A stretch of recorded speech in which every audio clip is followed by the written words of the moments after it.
والآن أحيل الكلمة إلى ممثل المملكة العربية السعودية.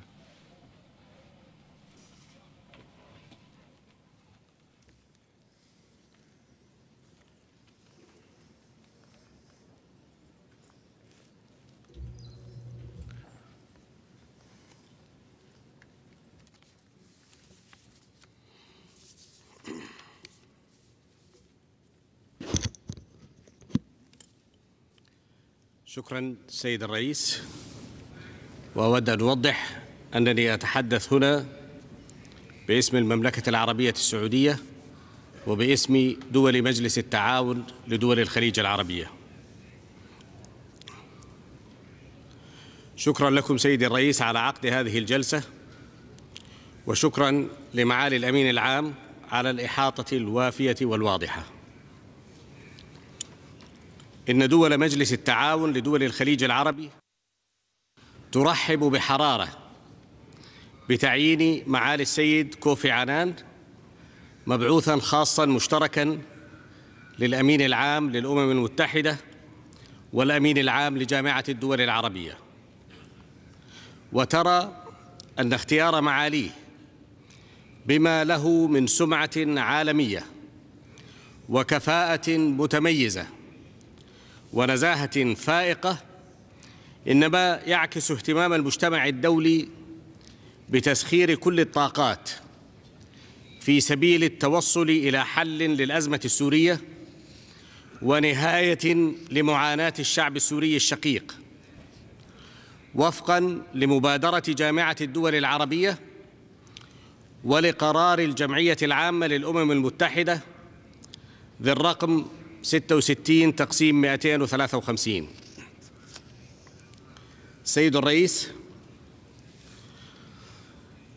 منذ أن أخفق مجلس الأمن الدولي في اتخاذ قرار بشأن الوضع في سوريا بسبب الممارسة المؤسفة لبعض أعضاء المجلس لحق النقد، والنظام السوري يعتبر أنه قد حصل على الضوء الأخضر لسحق المواطنين العزل في سوريا وإخماد ثورتهم، وهو يتصرف وكأنه يخوض سباقاً مع الزمن لإنهاء مهمته قبل أن يعود المجتمع الدولي للتحرك.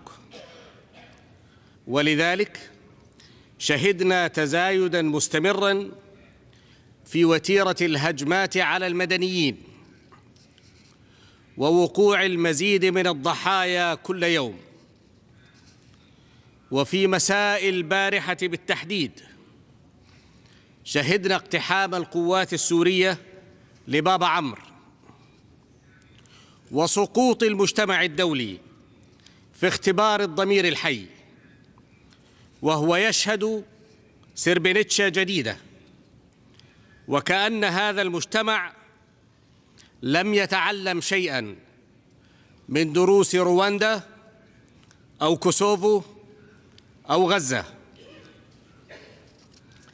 سيد الرئيس، إن مجلس الأمن مطالب اليوم أكثر من أي وقت مضى بأن يمارس دوره القانوني وأن يتحمل مسؤولياته الأخلاقية، وأن يبادر إلى الدعوة إلى وقف العنف واتخاذ كل الوسائل الكفيلة بإيقاف آلة القتل السورية عند حدها، وإنقاذ المدنيين المحاصرين في حمص وحماه وجميع المدن السورية، وإيصال المساعدات الطبية والإنسانية إلى المدنيين المتضررين، وتأييد مهمة المبعوث الدولي والعربي السيد كوفي عنان، والعمل على التوصل إلى حل سياسي يضمن للشعب السوري حقه في الحياة الكريمة والرخاء والأمن، وينطلق من قواعد الوحدة الوطنية الشاملة التي تضم جميع أطياف الشعب السوري بمختلف انتماءاته السياسية والعرقية والطائفية والمذهبية. وفقاً لخارطة الطريق التي وضعتها جامعة الدول العربية وأيدتها الجمعية العامة للأمم المتحدة، ونشر قوات عربية وأممية مشتركة لحفظ الأمن والسلام في سوريا.